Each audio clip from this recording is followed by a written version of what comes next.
Hello everyone. Today we're going to be talking about a very strange and recently solved murder of two teenage girls from Alabama. This one will take you on a roller coaster as it did me. And I hope you're all excited for those who like longer videos because this is definitely going to be a longer one. Also, before I start this video, please go down to the comment section and let me know if you want to see fewer videos that are longer, if you like more like deeper dives on cases, or if you want to see more frequent videos posted that may be shorter, or if you're fine with the combination that I'm doing right now, where there are smaller cases covered, which obviously lead to shorter videos, and then there's some longer videos sprinkled in there. But let me know which you prefer. But for those who like the longer videos and the more in-depth and deep dive type videos, this one is going to be for you. So go grab yourself an iced coffee like I have myself here, or go grab a snack because we are going to be taking a dive into this one. 17-year-old J.B. Beasley and Tracie Hawlett were from Dothan, Alabama, a small southern town in the southeastern part of Alabama. J.B. was described as a well-behaved teenager with big dreams who was so kind to everyone she met. She was said to have a beautiful heart and love dance. You could feel her passion when she did dance, and I think she also won some awards for dancing. And she seemed to be one of those people who was just really good at everything that she did. She was said to have also loved country music like Garth Brooks, the Dixie Chicks, Tim McGraw, which were all really popular artists in the 90s. J.B. was also a very active and very social teenager. She was always out shopping and hanging out with friends and family. Her little sister Jackie sang, and I quote,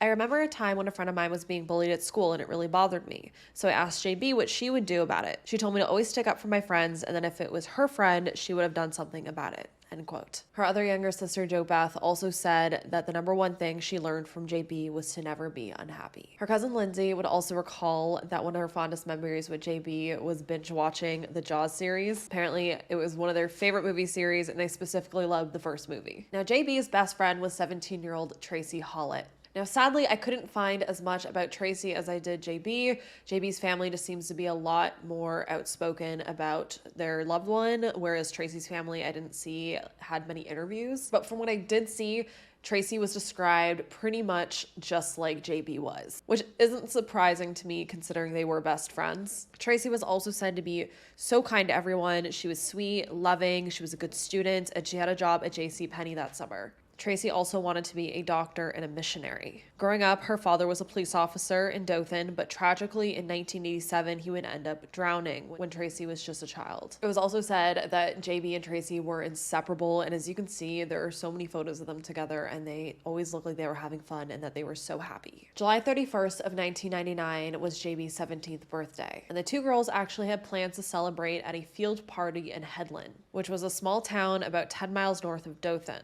which is essentially a party in a big field. I know a lot of people that live in more rural areas have these. I never personally went to one, growing up in the city, but it's definitely something that is, I think, very common in, the more rural parts of town, especially back in like the 90s and the early 2000s. Just before 9 p.m. that night, JB ended up driving over to JCPenney where Tracie was finishing up her shift there. When Tracie was finished, the two girls then followed each other back to Tracie's house where they were going to get ready for the party. And they ended up setting off around 9:45 p.m. in JB's 1993 black Mazda 929. However, the girls would never make it to that field party. At some point that night, a police officer in Headland would end up saying that they spotted the girl's car and that the car was actually pretty dirty looking for a nice car, and that's why he remembered it. However, at 11:30 p.m. that night, the two girls would be off track and they would end up in Ozark, Alabama, which is more than 20 miles northwest of Dothan. And as you can see from the map, it's also way past where this field party was supposed to be. The girls ended up at a gas station called the Big Little Convenience Store, which was located at 763 East Broad Street. Now, it turns out that the store actually closed at 11 p.m. that night. However, a witness named Marilyn Merritt and her daughter were stopping at that gas station at the same time the girls were,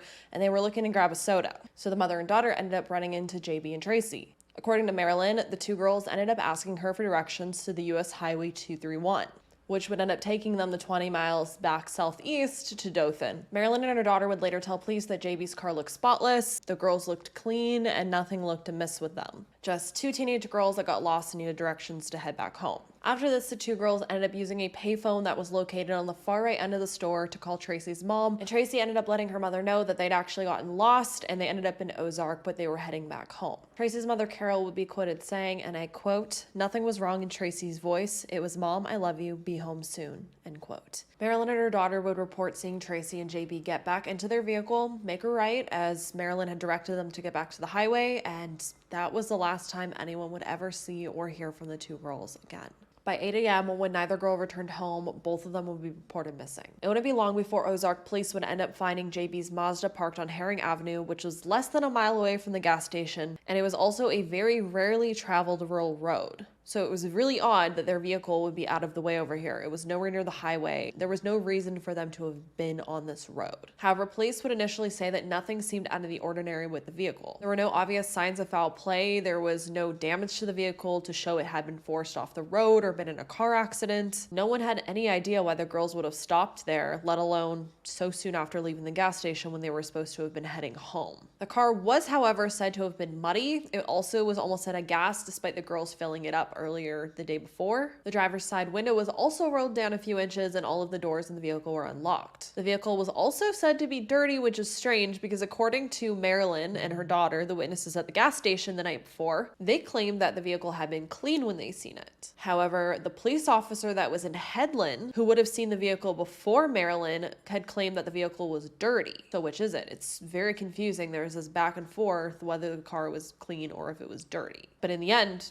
it ended up muddy. So, to make matters worse, JB's driver's license was found on the dashboard of the car and both of the girls' purses were found inside the vehicle, which is never a good sign, as we talk about in these cases when personal belongings are found and the people are missing. It also ended up ruling out if this was a car theft because why would the purses be left? Nothing seemed to be stolen. The only thing, however, that was missing were the keys for the vehicle. Hours would pass and no new leads would be discovered. It was as if the girls had just vanished. And at this point, the police were pretty much just in the process of getting the car ready to be towed back to Dothan. But as the officers waited, former Dothan Police Chief John White, who was actually friends with Tracie's father before he died, he actually arrived on scene. And he was the one that brought up the question to the officers there if they had checked the trunk of the vehicle. Now, these officers said that they couldn't check the trunk of the vehicle because the car keys were missing. However, Officer John White ended up telling them that this Mazda model actually didn't require keys to open up the trunk, and there was actually a lever by the driver's seat that you just had to pop the trunk with. So at nearly 2 p.m. that day, the trunk of the Mazda would finally be opened, and this is where the case would take a turn for the worst. Because inside of the trunk of JB's vehicle were both 17-year-old Tracie Hawlett and 17-year-old J.B. Beasley. It took police nearly, I think it was 6 hours to discover their bodies, which pissed a lot of people off when they found this information out, considering they were there the whole time. I also can't imagine Police Chief John White, after knowing Tracie pretty much her entire life, being friends with her father, being really close with the family, being the one to discover her body like that. I can't imagine the toll that took on him. So let's talk about the state of the two teenage girls' bodies. Tracie had a single gunshot wound to her temple with the bullet going through her frontal lobe and exiting right in front of her ear at a lower trajectory.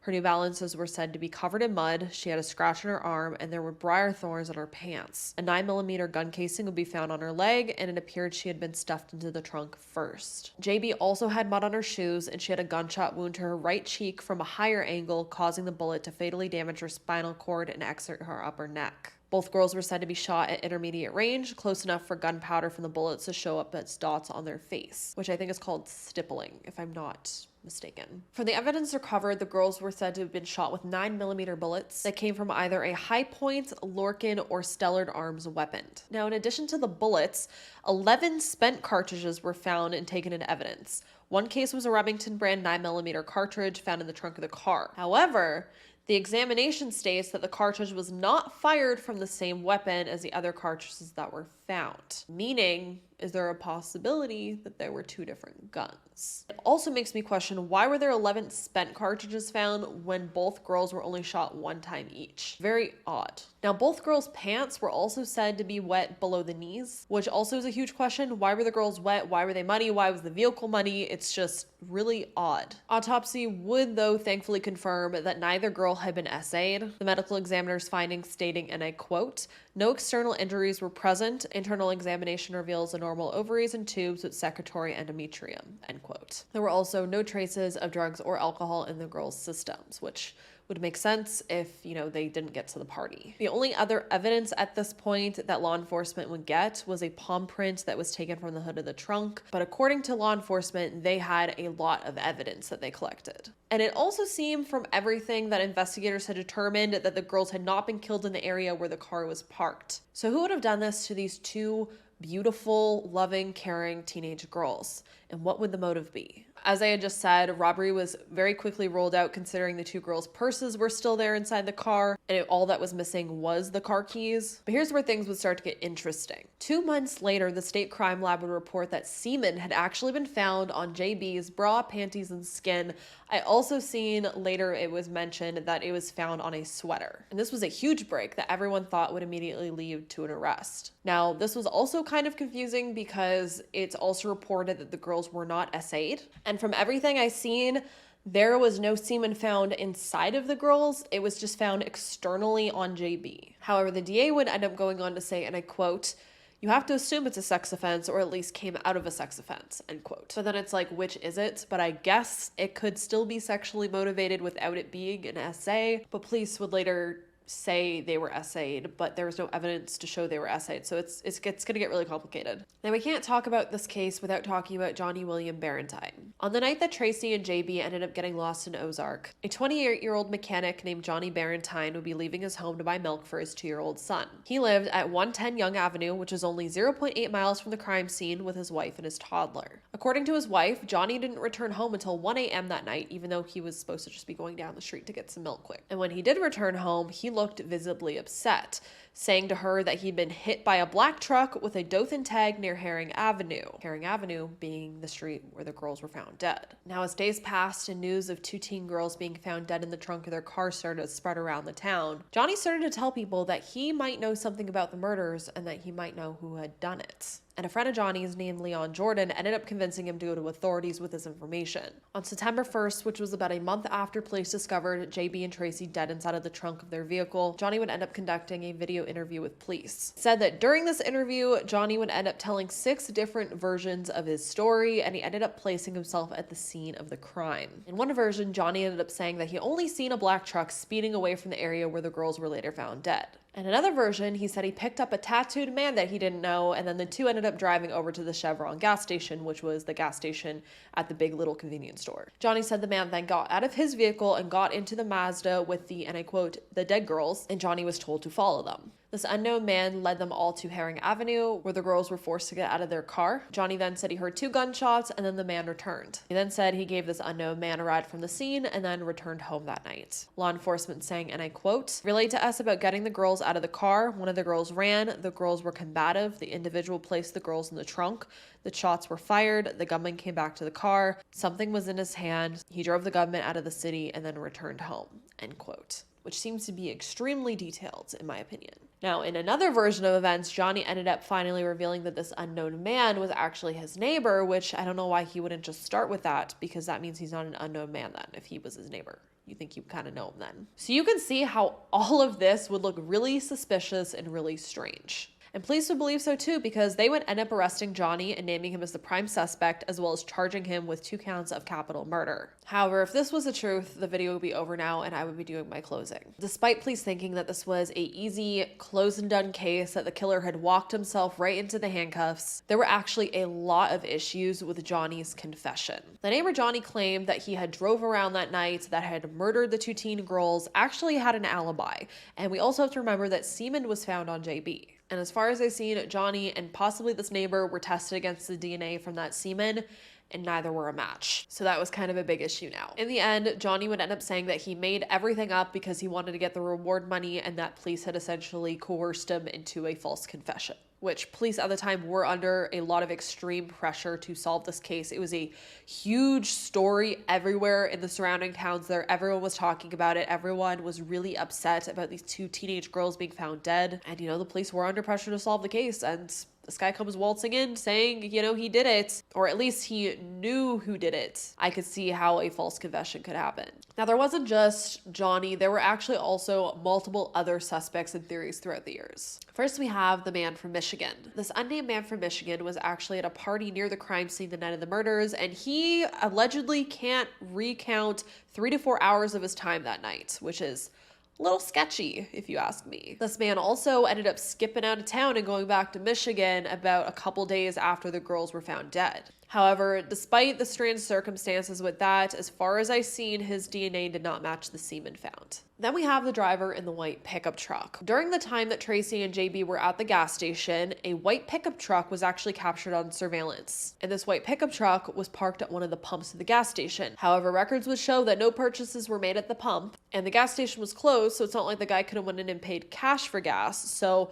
it led investigators to wonder, why was someone sitting in a white pickup truck at the pump? What were they doing there that night? However, apparently the surveillance footage was too grainy. I mean, it was back in the 90s. Surveillance nowadays still sucks sometimes, so I can imagine this video from 1999. But because of the quality, they weren't able to make out the driver. No one ever came forward. I also wonder if they ended up asking Marilyn and her daughter, those witnesses that apparently talked to Tracie and J.B., if they seen this white pickup truck, because if they were there at the same time, they would have seen them. You think maybe they might have seen the driver, at least have seen if it was a man or a woman, or like what the situation was with that. But I didn't see anything about Marilyn saying anything about this white pickup truck. So either way, no one's ever identified this truck. No one's come forward. It's just a big mystery if this person's seen anything or what they were doing there that night. Now, the last suspect at this point in time was the man from Mississippi. In March of 2000, it was released that the DNA from a man in Jones County, Mississippi was actually going to be tested against the semen sample. This man was actually staying in Ozark around the time of the murders, but then left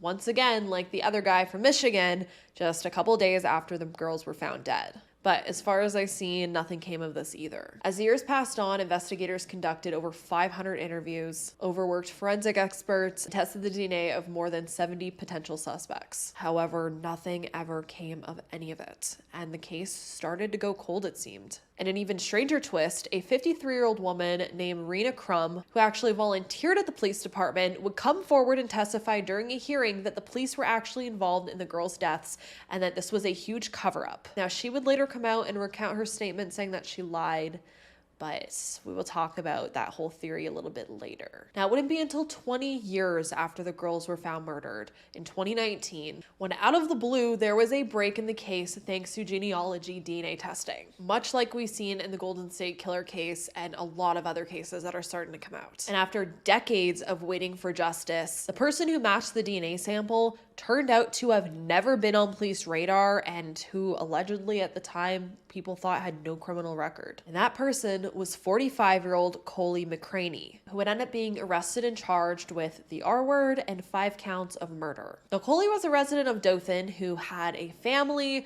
He apparently also had no criminal record. It would turn out that police had partnered with Parabon Nanolabs, which is a lab out of Virginia, and they ended up using that semen sample to test against relatives using, genealogy DNA matching. And it ended up matching to one of Coley's relatives. From there, Coley ended up being arrested during a traffic stop, and his wife would eventually convince him to give his DNA. One of the investigators involved in this case was actually shocked to see Coley was the one that matched because he actually knew him from high school, and Coley seemed like the last person anyone would have thought would do something like this. It was one of those kind of situations. But he ended up saying, and I quote, "DNA doesn't lie," end quote. Now, who is Coley? Let's talk about Coley for a minute. Because if Coley is the killer, that means that he killed these girls and then harbored the secret for decades. He ended up getting married. He had kids. He had grandchildren. Coley was actually a former truck driver who had a stint in the military, and he had his own church at this point where he preached. And again, so many people were shocked that Coley would be the killer. And the scariest part is it possible for someone to murder 2 teenage girls and then go on and live their life? Well, I think we have the Delphi case to look at and compare to this one because the same thing kind of seemed to happen there. However, it would come out that Coley's past wasn't as squeaky clean as everyone was saying at first, and that he did actually have a bit of a criminal record. The reports would end up stating that in 1994, Coley's first wife ended up showing up at the gates of Keesler Air Force Base in Mississippi at 3:37 a.m. while he was in the military there, and claimed that her husband Coley had assaulted her. She was reported to have a bruise forming on her left cheek and a spot where her hair had been pulled out. In a written statement, she said that she was hit in the head with a 9mm magazine and locked in a room with her baby, escaping when a man named Farid McDaniels entered the room. Military police would later detain Coley and Farid. However, Farid was the one to be found with a 9mm Luger ammunition and a broken magazine, while Coley was found with a buck knife. However, Coley was actually charged with aggravated assault, assault consummated by battery on a child under the age of 16, unlawful detention, and possession of a concealed weapon. Farid was only charged with trespassing because he was a civilian, and I guess the wife probably said he didn't do anything to her. So Coley does have a bit of a past then. After Coley's recent arrest, he was held without bail in the Dale County Jail. So here's the thing. Why would Coley do this? What was his story? What was he saying happened? Why his DNA would be connected? Because at first he started saying that he didn't know the girls.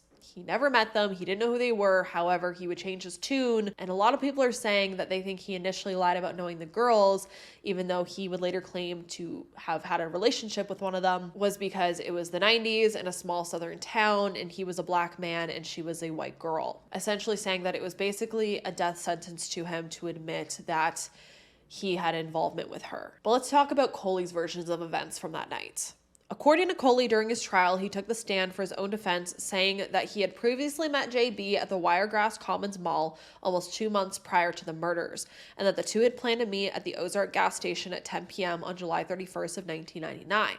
On J.B.'s birthday. He then said that when she was late, he ended up going to his mother's to wait for a call from her, but he never received one. Coley then said after leaving his mother's house at around 11:30 p.m. to head home, his alternator gave out and his car broke down at the same gas station where he finally saw Tracie and J.B. at a payphone. After talking to J.B. for a few minutes, he got into her car and gave the girls directions to Highway 231, after which they stopped at another gas station next to the highway where his semi-truck was parked, because I guess he was working as a truck driver at that time. He says that he and J.B. then had sex in the cab of his truck. Coley testified that after he and J.B. had consensual sex, the girls drove him to his house at around 12:45 a.m. and they went their separate ways. Now, the prosecution obviously had a whole different version of events, and they said that Coley held the girls at gunpoint, forced them into another location, essayed J.B., and then forced the girls into the trunk of the Mazda 929 before shooting them and killing both girls. Now, here's the thing.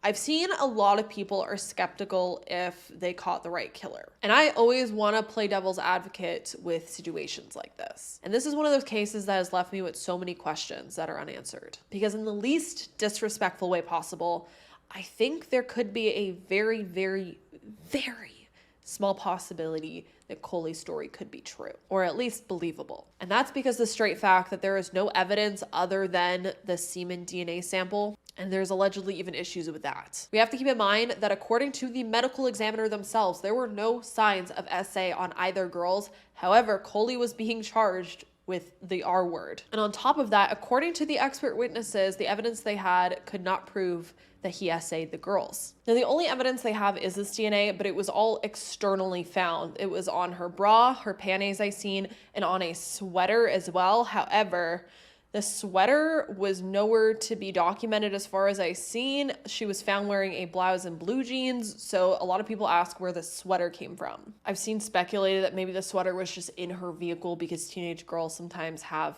just stuff in their vehicle, and maybe it was used to wipe off with. The prosecution also admitted once again that there was no evidence that Coley SA'd either girl and that there was no eyewitnesses that he killed them. No murder weapon has ever been recovered. The gun was never recovered. However, we do have to remember that Coley was arrested in a previous case that involved a similar gun. However, apparently the gun wasn't his, it was the other guy's gun, but he still got charged. Now, I also see a lot of people talking how Coley was this God-fearing man with this big family and how no one had anything bad to say about him, but we do have to remember there are a lot of people who live dark lives that have these picture-perfect families. There have been too many killers that have been caught that were doing the same. I mean, we have the Golden State Killer. We have the killer in the Delphi case, which I don't know why I can't remember his name right off the top of my head right now. I mean, we have BTK.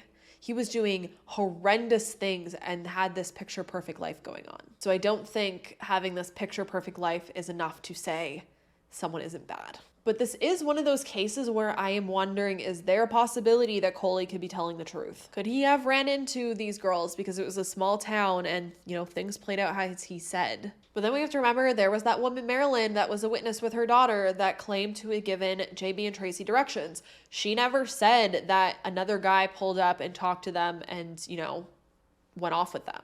She said she's seen them leave by themselves.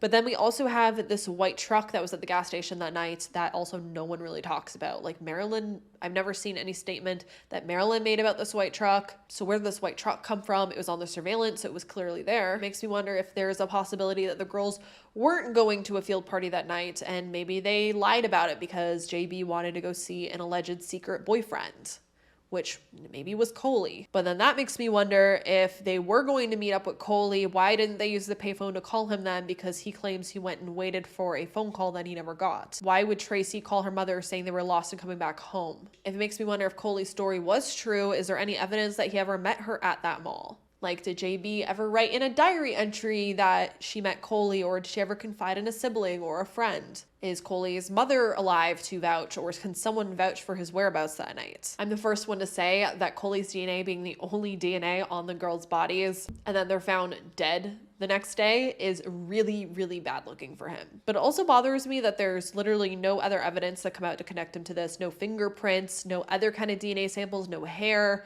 nothing else but this DNA that was on her clothing, on the outside of her clothing. And I'm assuming the huge lack of evidence is why he wasn't sentenced to death, because I'm pretty sure they were going for the death penalty.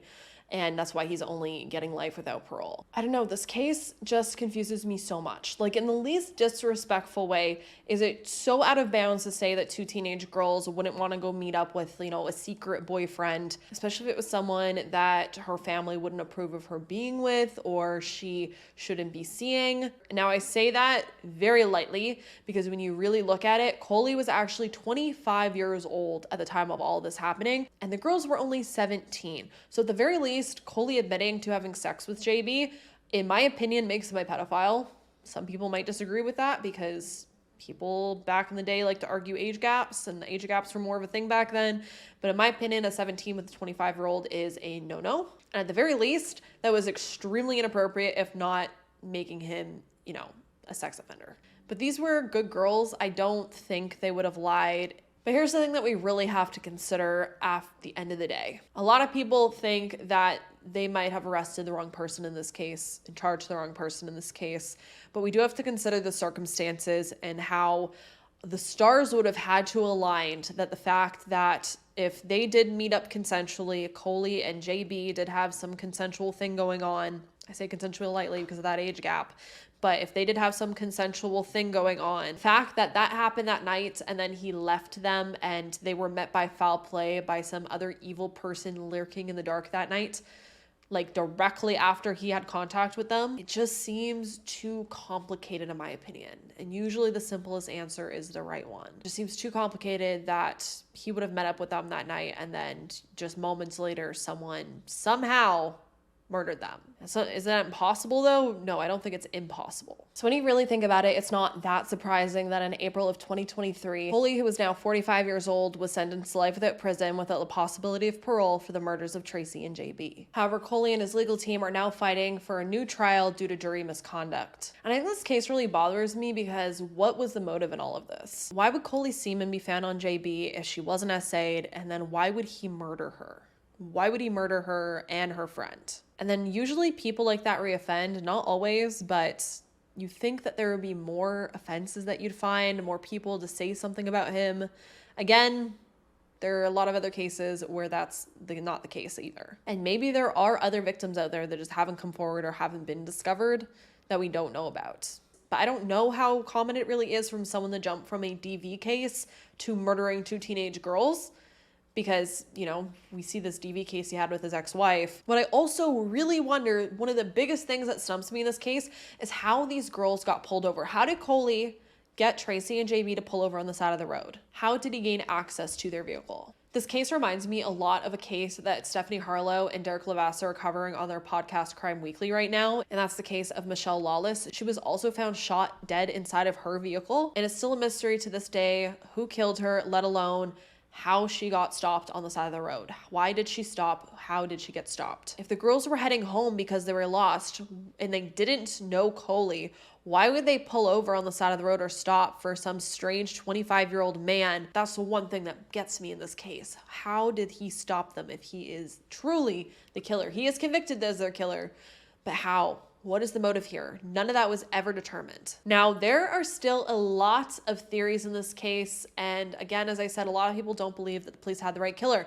They got it wrong once. They think they got it wrong again, possibly, despite the DNA. And a lot of people seem to be of a belief that someone on the police force was actually involved in this case and that it was a cover-up. Again, there was a woman that came forward and then recounted her statement. But there are people out there to this day that still believe that someone in the police force was involved and that they are basically just pinning it on Coley now at this point. And a lot of the argument with that is that the DNA wasn't found inside of JB, there was no evidence of SA, and that nothing adds up in this case. It is a super confusing case still.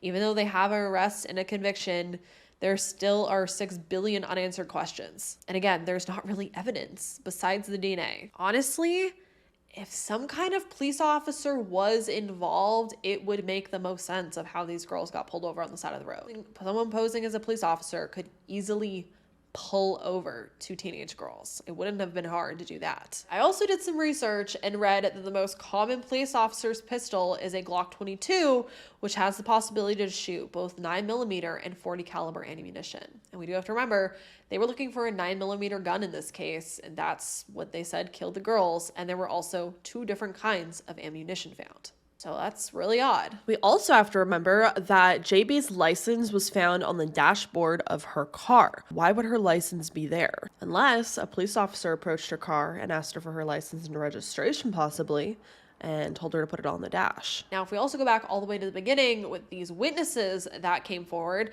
the mother and her daughter said that the vehicle was clean when they seen it.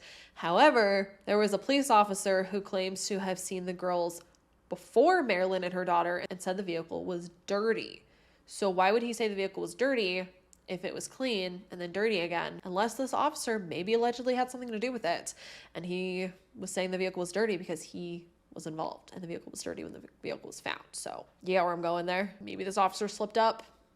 I don't know. Maybe he ended up following the girls to Ozark after seeing them in Headland. Possibilities are endless in my opinion at this point because there's just so many unanswered questions and no evidence. It also makes me wonder why this mother and her daughter were at the gas station that late at night getting a soda when I'm pretty sure, I'm not 100% sure, but I'm pretty sure they lived in the area. So you think they'd know that this gas station closed at a certain time. So why would they go there after it was closed to get a soda? It's really odd. I've seen some people saying maybe there was like a soda vending machine outside possibly, but I didn't specifically see a photo with that. I'll have to go back and look, but I'm pretty sure there wasn't, but that's also just odd. And then also, why wouldn't they mention that white truck that was in the surveillance footage? It's just all odd, unless maybe this mother and daughter had something to do with it, but you think police would have ruled that out possibly. Then again, we have that white truck. Why did anyone come forward with that? Why is there no other information on this truck? That's also a weird part of this case. There's also the question of why the girls' clothes were wet and muddy. That's never really been answered. JB's father, Hilton Beasley, also has been very public about his skepticism in the case. And he's actually been very outright about how he's skeptical that Coley was actually involved in the girls' murders, saying that he doesn't think that this was the act of a single person. But we do know is that Coley has been convicted, and if he is truly the killer, he is now behind bars, and there is finally justice for these 2 incredibly sweet teenage girls who did not deserve what happened to them. And despite some people and some family members even being skeptical about this arrest, there are a lot of others who have breathed a sigh of relief with Coley's arrest. Alabama's Attorney General saying, and I quote, "We lost 2 precious girls who didn't have the opportunity to grow up and experience life," end quote.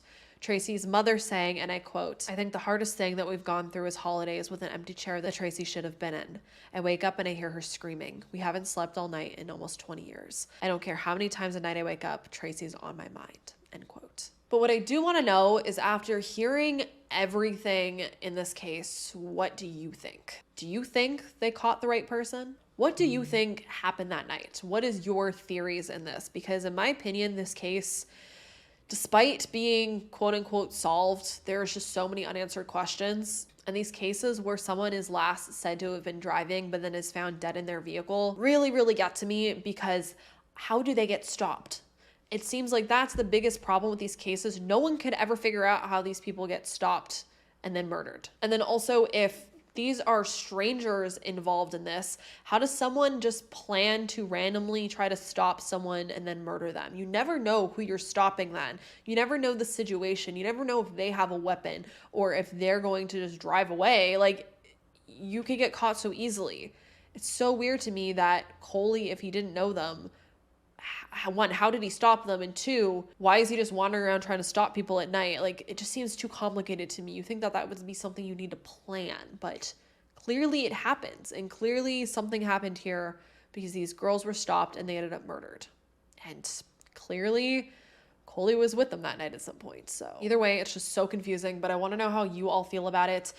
Maybe you have some answers that I don't have, or you know some evidence that I don't know, but let's chat about this all down below as well. Again, let me know if you want to see longer videos or more shorter videos, or what you want to see, or if you have any other cases as well that you want me to look into and cover, let me know below. At the end of the day, Tracie and J.B. do deserve justice, and I really do hope that they did catch the killer, and that the killer is not just out there wandering around, and that Coley isn't wrongfully imprisoned, because that would be the worst case scenario here. But what I do think is that we should keep both Tracie and J.B.'s families in our thoughts, because it has been 20 years of hell for them.